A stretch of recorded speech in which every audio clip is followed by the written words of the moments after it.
This happened a few years ago. I was 35 at the time and working as an environmental researcher. I had been to the Appalachian woods many times, but this trip felt different.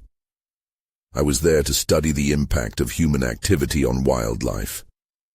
I thought the quiet would help me focus, so I set up camp near a beautiful lake, away from everyone.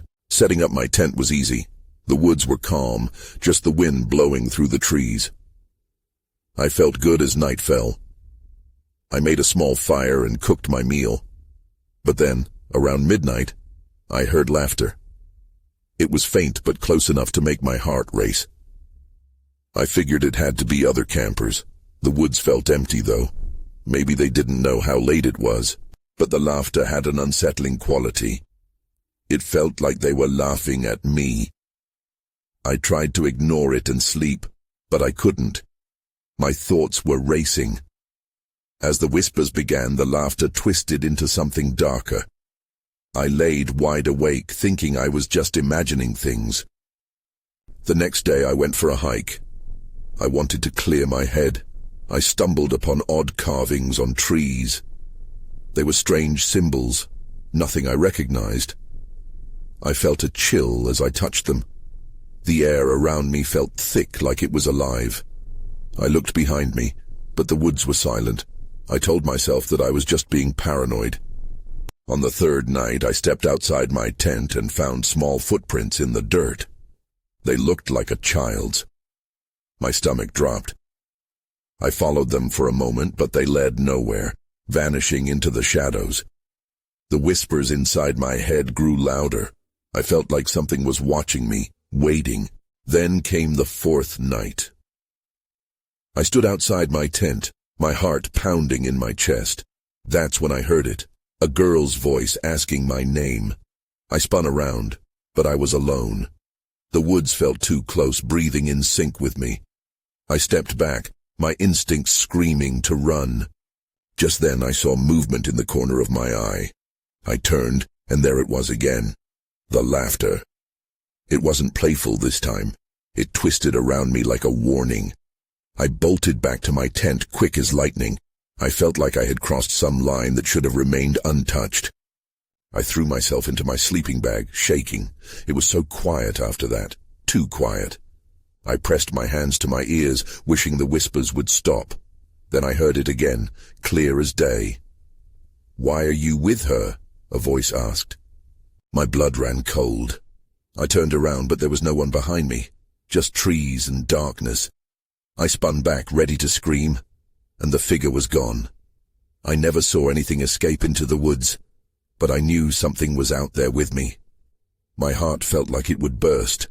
I packed my gear at the break of dawn and left, vowing never to return. Even now I can't shake the feeling that the woods hold secrets I will never understand. I didn't think I'd feel the urge to return, but weeks passed, and memories of that night nagged at me. I recalled the symbols on the trees and the voice that chilled me to the bone. I couldn't shake the question, what had I really encountered out there? The following weekend I joined some colleagues at a research conference nearby. I brought up my experience casually, hoping to brush it off as strange camping stories. Instead, their interest grew.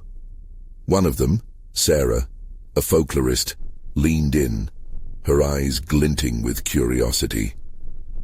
"You don't just hear things like that in the woods," she said.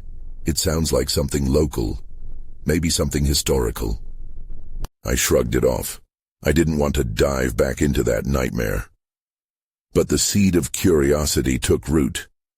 By the time the conference wrapped up, I couldn't ignore the pull. I had to go back, but this time I wouldn't be alone. Sarah agreed to join me. We planned for a weekend of research, giving me the reassurance I needed. After weeks of anticipating our trip, we set off. The woods felt less foreboding with company. We drove up, shared stories, and the atmosphere lightened. Once we arrived, I felt a mix of apprehension and relief. I showed Sarah the lake and where I'd set up my tent before. She looked around, her brow furrowed with intrigue. "These woods hold a lot of history, you know," she said. Some believe they're connected to old Appalachian legends, spirits of lost children, they say. I chuckled nervously. Just what I needed, more ghost stories.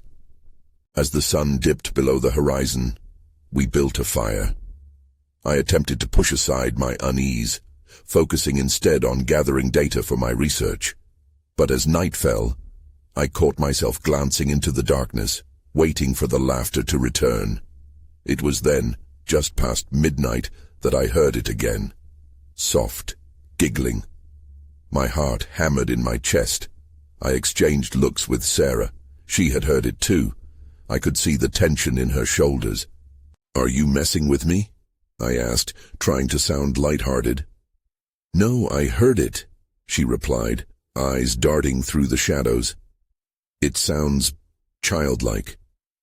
I didn't want to voice my fears, but the stories she'd shared spun in my mind like a storm. When the laughter morphed into whispers, I could feel panic rising. "What are we doing here?" I whispered. Sarah shushed me, her focus on the thicket. Something was moving. I pointed and she nodded. We both moved closer, a blend of dread and determination guiding us. Just as I thought we might reach the source, the air grew heavy, and the whispers crescendoed, drowning out rational thought. Suddenly, the laughter burst forth, surrounding us, echoing off the trees. "Come play with us," the voices sang out. I pulled back instinctively, but Sarah stepped closer. "What is happening?" Before I could answer, I felt it, a chill creeping up my spine. That's when I saw it, a small silhouette darting between the trees. It was quick, almost like a fleeting shadow. "Did you see that?" I gasped.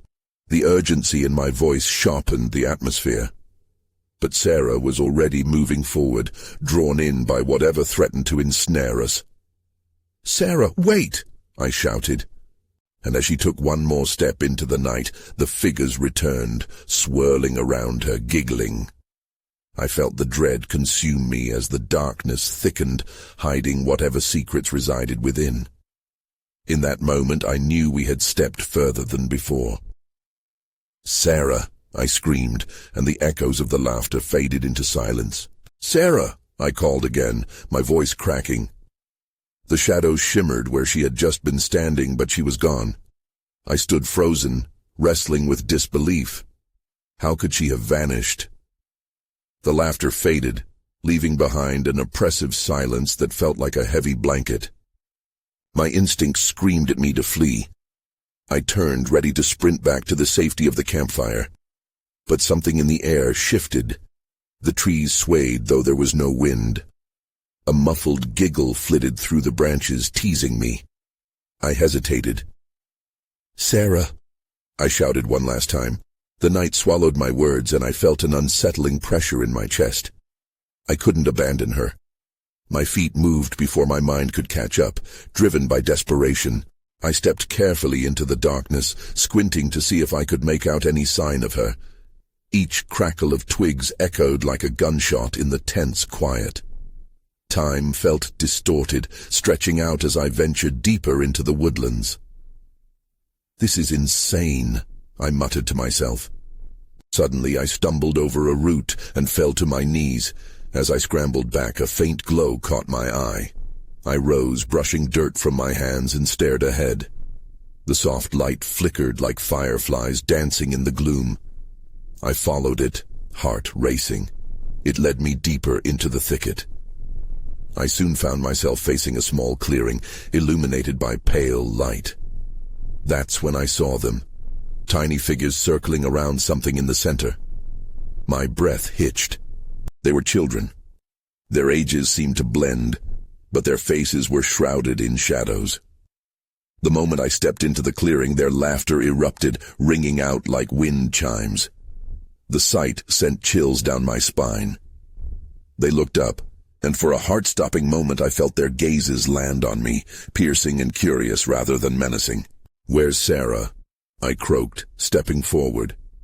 The figures swayed like flowers, whispering to one another. One child, a girl with tangled hair, took a step toward me, a smile lighting up her face. "Stay with us," she sang sweetly. It's fun. I could see the outline of what they were gathered around. A small, twisted tree punctured by strange carvings. Symbols. Familiar symbols. I remembered them from my first trip, etched into the trunks around the campsite. A surge of dread slithered through me. I knew I had to leave. I can't stay, I said, backing away slowly. But the children followed, their giggles morphing into a rhythmic chant. Stay with us! Stay with us! Sarah, I cried, panic rising again. Where are you? The figure's laughter grew louder. I felt the air go cold, my heart pounding in my ears.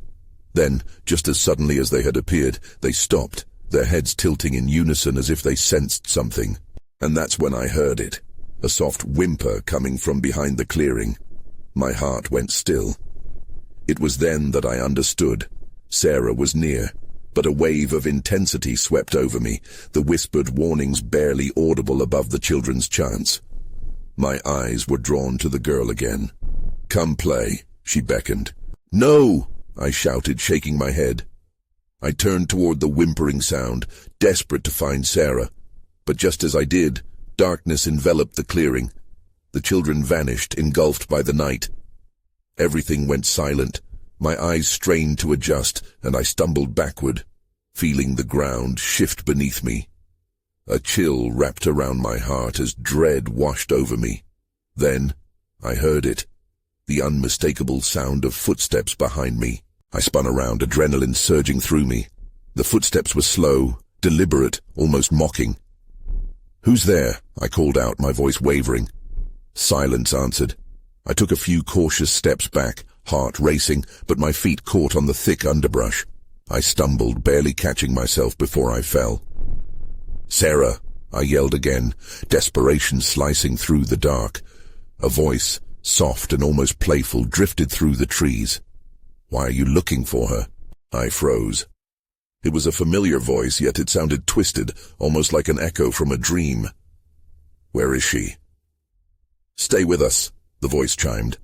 It was the girl from the clearing, the one with tangled hair. Confusion twisted inside me. You shouldn't be out here alone.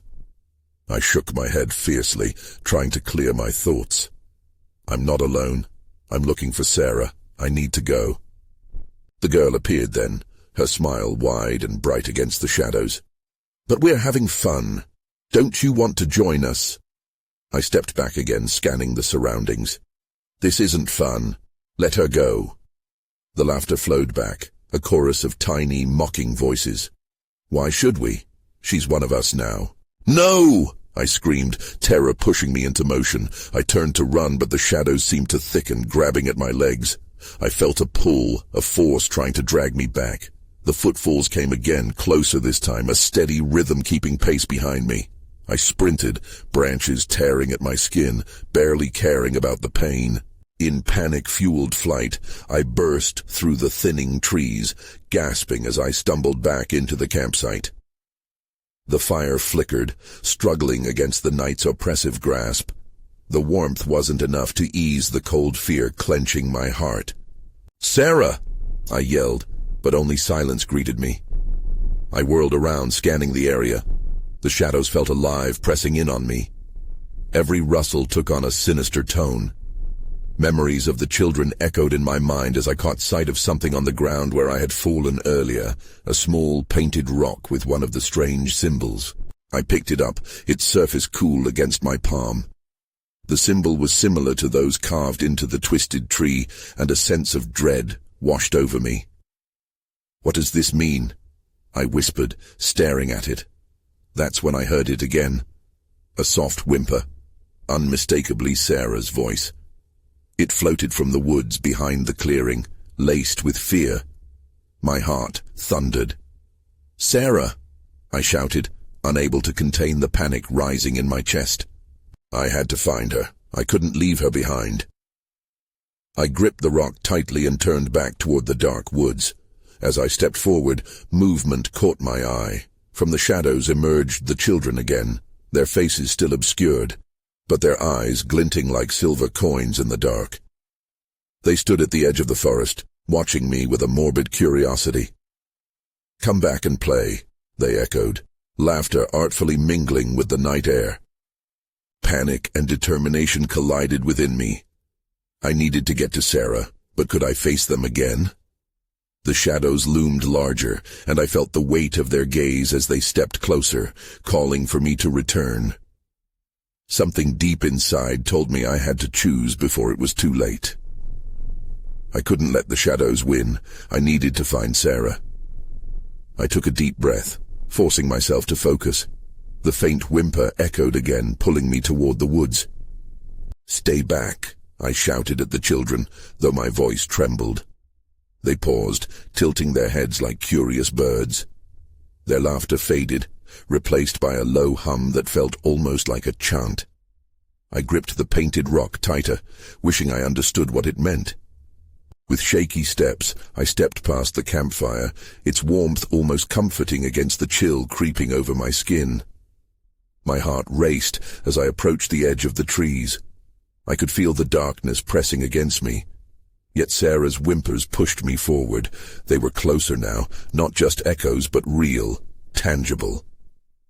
"Sarah," I whispered, trying to sound brave. I entered the woods, the branches snagging at my clothes. "Please come back." The plea slipped from my lips, but I didn't know who I was asking. The children or Sarah? The trees twisted above me, shadows curling like fingers, urging me deeper. The whimper grew louder, and I followed it like a thread pulling me through the maze of trunks. My mind raced with possibilities. What did they mean by saying Sarah was one of us? I couldn't think about that right now. I had to keep moving. Then I stumbled upon a clearing, a wide space filled with thick fog. My breath caught. It stretched like a ghostly veil across the ground. Within that fog, a figure lay crumpled on the ground. "Sarah!" I shouted, rushing forward. But before I reached her, something blocked my path. One of the children was standing there, a thin silhouette against the fog, face still hidden. She giggled softly, the sound cruel and sweet at the same time. "You'll never get her, you know. She belongs with us now."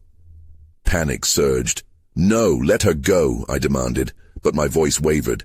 Fear curled deep in my gut. The girl's eyes glinted like stars, bright and unyielding. As I reached for her, the earth beneath me shifted. I stumbled, falling hard. The fog thickened around me, swallowing my cries. I scrambled to my feet, but now I couldn't see anything. "Help! Sarah!" I yelled, desperation flooding my voice. A chorus of mocking laughter erupted around me, surrounding me like a suffocating blanket. Then, in the distance, I heard a faint response. "Please." It was Sarah's voice, broken, frightened. My heart sank. I could still save her. Somehow I had to. I fought through the oppressive fog, forcing my way forward where I thought I heard her. "Hold on!" I shouted, pushing back against the laughter that filled the air. The fog started to swell, pulling me in every direction, but in my chest burned a single thought. I wasn't leaving without her. As I burst through the fog, I caught a glimpse of the clearing again, but reality twisted as I stumbled past. I saw not one but two figures on the ground. One was Sarah, the other... I squinted, my breath hitching in disbelief. Who was that beside her? Everything felt wrong. The laughter died and I was hit with icy silence. That's when I realized I hadn't just entered a trap. I had stepped into a nightmare. I stood frozen, staring at the two figures. My heart pounded in my chest, the shadows pressing in, squeezing out the air. I blinked hard, trying to shake off the surreal feeling, but the scene wouldn't change. Sarah lay sprawled on the ground, her face pale and eyes closed. And beside her, curiously calm, was another child, a boy, maybe a year older than her. His hair was tousled, and his features were sharp. He looked almost familiar, like a half-remembered dream. But I couldn't place him. "Sarah!" I shouted again, urgency clawing at my throat. I sprinted forward, but the boy slowly rose to his feet, blocking my way. His expression held no fear, just a strange satisfaction. "She's not asleep," he said softly, grinning in a way that sent chills through me. "She chose to stay." "Chosen?" The word left my lips like a scream. "What do you mean? She's just a kid." The boy tilted his head as if listening to something only he could hear. "It's better here. She'll be happy with us. With the others." Anger and panic coursed through me. "You're lying. She doesn't belong here." I felt my voice tremble as I took a step closer, ready to shove him aside if I had to. "Better than living in the dark," he murmured. "You just don't understand yet." The mocking laughter of the other children floated in from the trees, a haunting backdrop to our bizarre standoff. I could hear them chanting again. It felt like they were summoning something darker, something I didn't want to face. I crouched beside Sarah, brushing her hair back from her forehead. "Sarah, please, wake up." I shook her gently, hoping to bring her back. My heart dropped as I felt no warmth, just cold skin. "Leave her alone." The boy was suddenly right next to me, his breath chilling me. His eyes were all too bright in the gloom. "You'll regret it." I stumbled back, snapping my gaze to his. "Regret what? You think I'll regret trying to save my sister?" "Loyalty has a price," he replied cryptically, his smile widening. "You'll find out soon enough."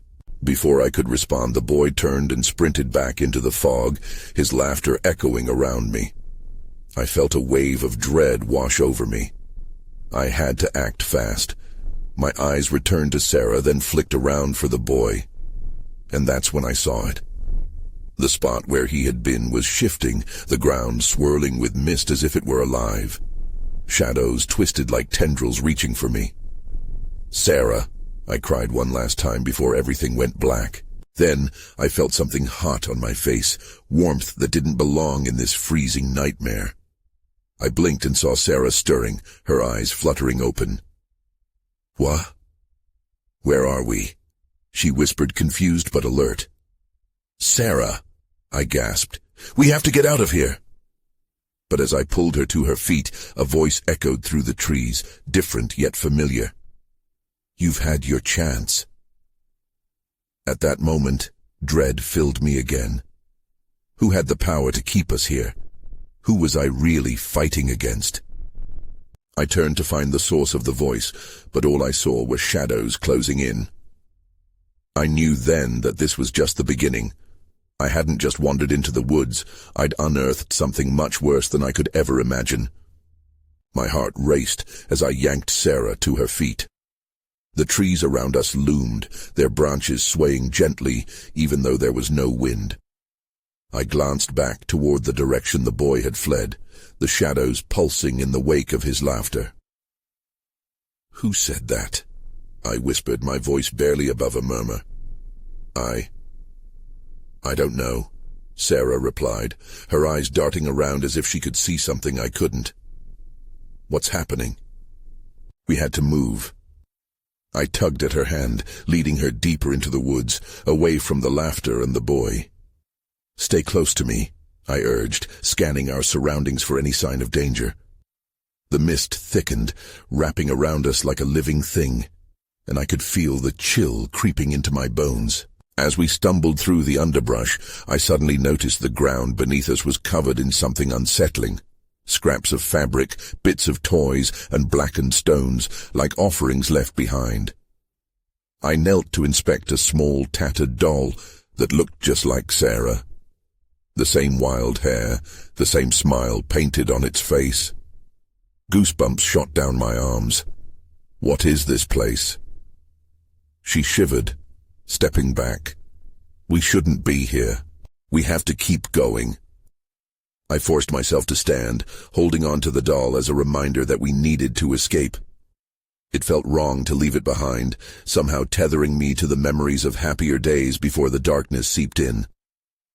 But I couldn't linger. Not now. As we pressed forward, the shadows began to move around us, swirling closer.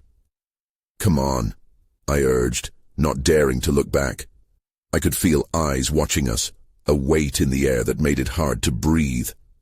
Then from somewhere beyond the trees I heard a child's voice, singing softly, sweetly. It was eerie, sending chills down my spine. "Follow me, follow me." "Do you hear that?"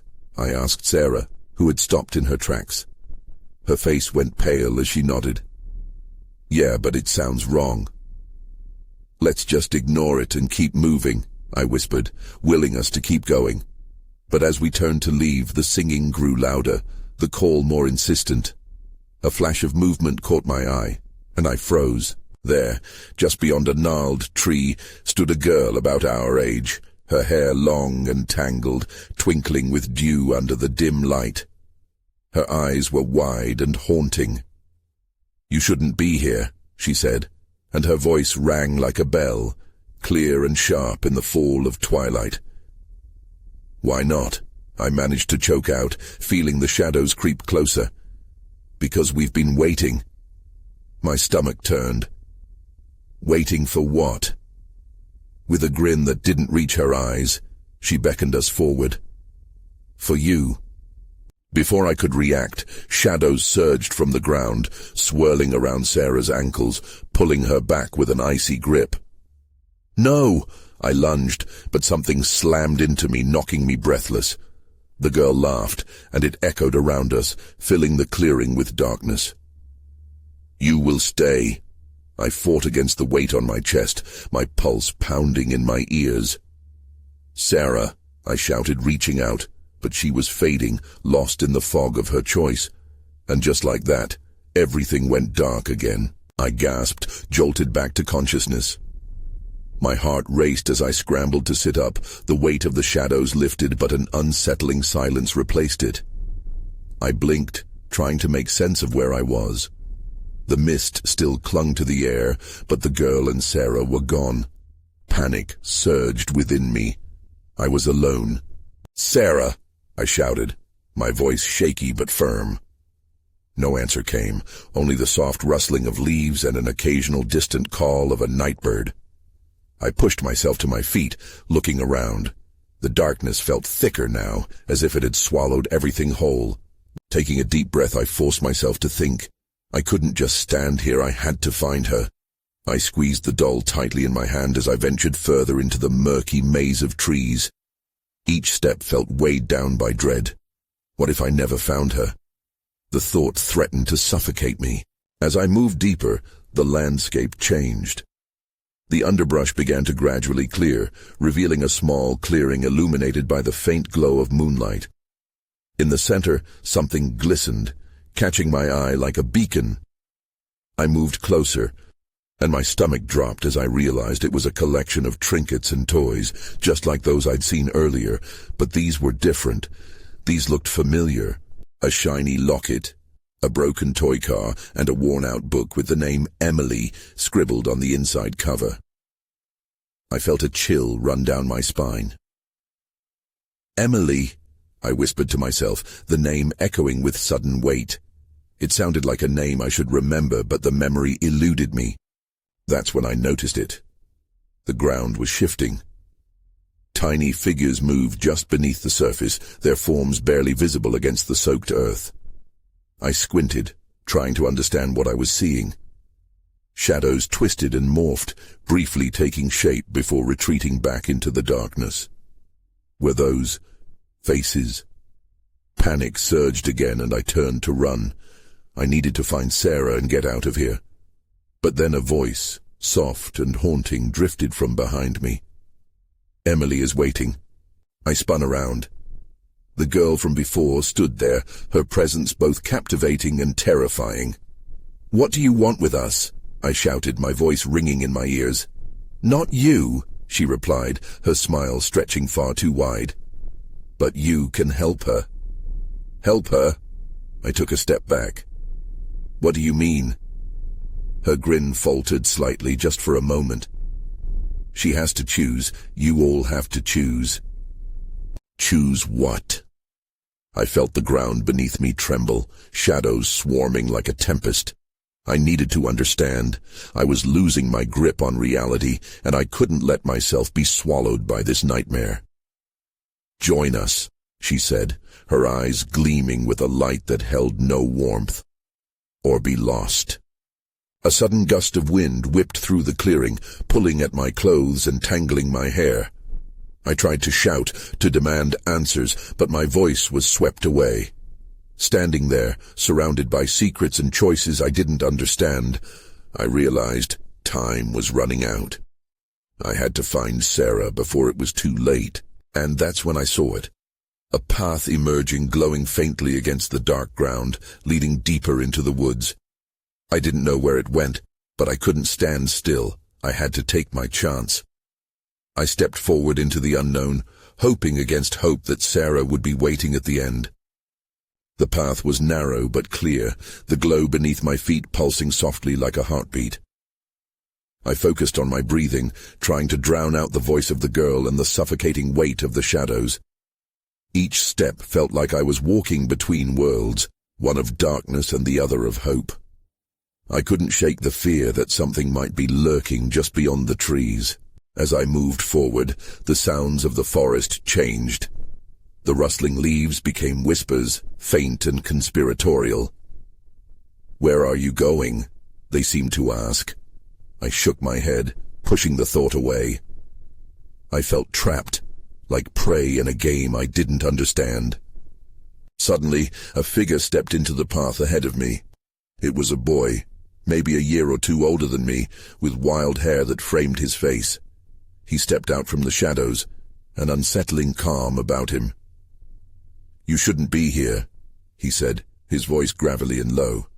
"Neither should you," I shot back, feeling a rush of defiance. "I'm looking for my friend." He raised an eyebrow like he was weighing my words. "Everyone is looking for someone in these woods. What makes you different?" His gaze pierced me, and a shiver ran down my spine. "I don't know, but I won't leave without her," I insisted, squaring my shoulders. "Have you seen a girl named Sarah? She's about my age." He shook his head slowly. "Names don't matter here. Only choices do." "Choices?" I echoed, grappling with the meaning. "What choices?" "Are you willing to take a side, to fight for someone?" His tone was challenging, the air crackling between us. Of course, I'd do anything for Sarah. I couldn't help the desperation that seeped into my voice. I was standing at the precipice of something bigger than myself, and it terrified me. "Then you'll have to follow me," he said, his eyes flashing in the dim light. "But be warned, it won't be easy." With that, he turned and strode down the path. I hesitated for a split second, doubt sinking in.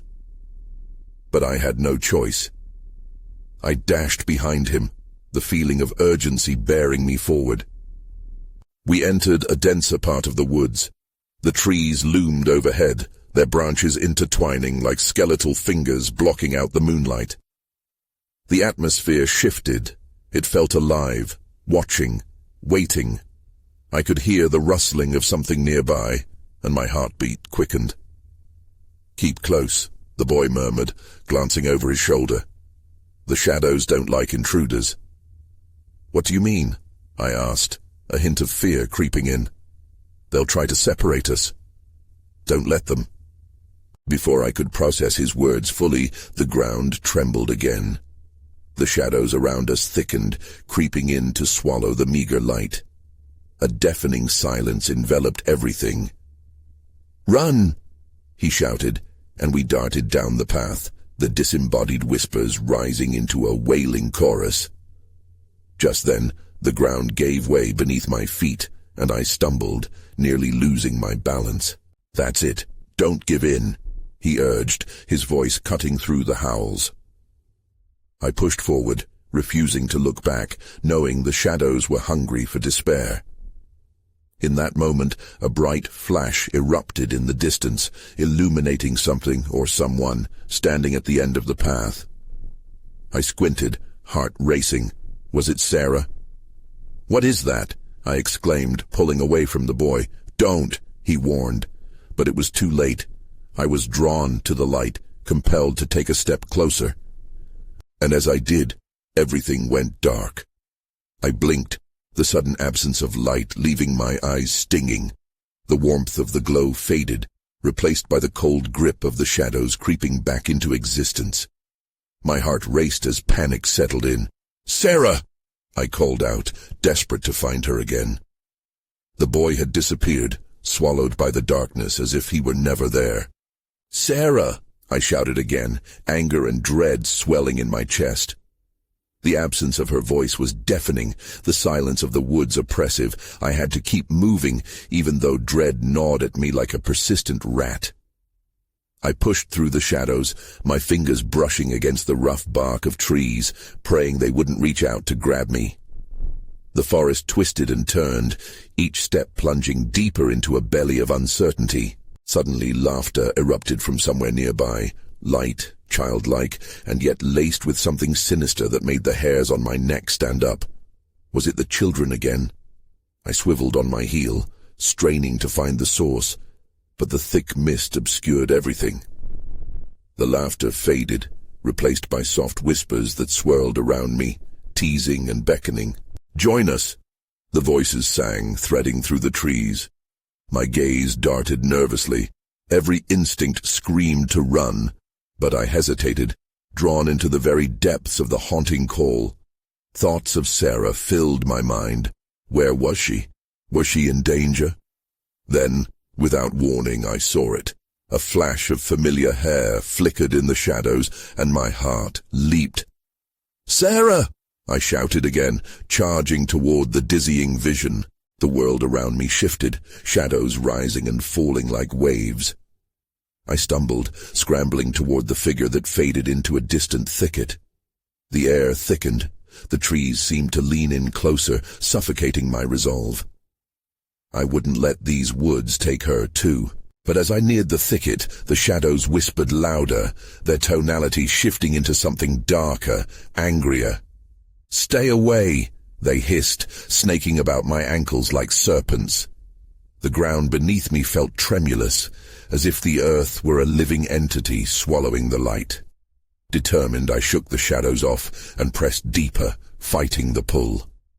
Every fiber of my being wanted to turn back, but Sarah needed me. "I'm coming," I shouted, the air crackling with fear and desperation. Finally, I burst into a clearing, breathless and trembling. My heart dropped again as I took in the scene. There, in the center, sat Sarah. Her back was turned to me, but the outline was unmistakable. "Sarah!" I yelled, running toward her. As I approached, her head snapped around, but her features were blurred, almost indistinct like a page etched with fading ink. I forced myself to keep moving, the air electrifying with urgency. "Help us," she murmured, her voice far away. "No, I'm here to get you out." I reached for her, but as I did, the shadows surged from the surrounding trees, coiling around my legs, pulling me back. "Let her go," I shouted, but the laughter erupted again, shrill and cruel. The shadows tightened their grip, dragging me away from her. "You can't have her," a voice echoed from somewhere within the mass. It felt familiar, yet hauntingly wrong. "She chose this." "Chose what?" I cried, panic rising. "What do you mean?" But the darkness surged again, rising to envelop Sarah, who still sat motionless in the clearing. I fought against it, lunging forward, but they flared and twisted, snaking around her like vines, obscuring everything. Just as I felt the last of my strength slipping away, time distorted again, darkness closed in tightly. Everything shifted. I lurched awake in the same clearing, but everything looked different. The air felt lighter, the shadows receding, morphing back into the woods around me. I scrambled to my feet, panicking for a moment as I searched for Sarah, but she was gone. Faint giggles echoed across the trees, but I didn't taste the fear I had felt before. Hardening my resolve, I stilled my breath and listened. Memories flooded back, the symbols etched into trees, the children laughing. Were they protecting her, or were they holding her captive? Time moved forward, yet it felt warped. I would find her. Supernatural or not, I had to know the truth. What secrets were these woods weaving? I turned back toward where I thought I'd seen her last, heart pounding and tears threatening to spill. Dark silhouettes danced in the distance. The echo of laughter surged around me again. I stepped further into the woods, determined yet torn. I hadn't found Sarah. I hadn't escaped. But the darkness could no longer dictate the rules. As I moved deeper, I couldn't help but think, real or unreal, destination unknown or destination inevitable. The woods whispered back, weaving their stories, and I wandered into the abyss with a heart full of questions, both sinister and sacred. The hunt wasn't over. I just hoped I wouldn't regret finding out what awaited me in the night.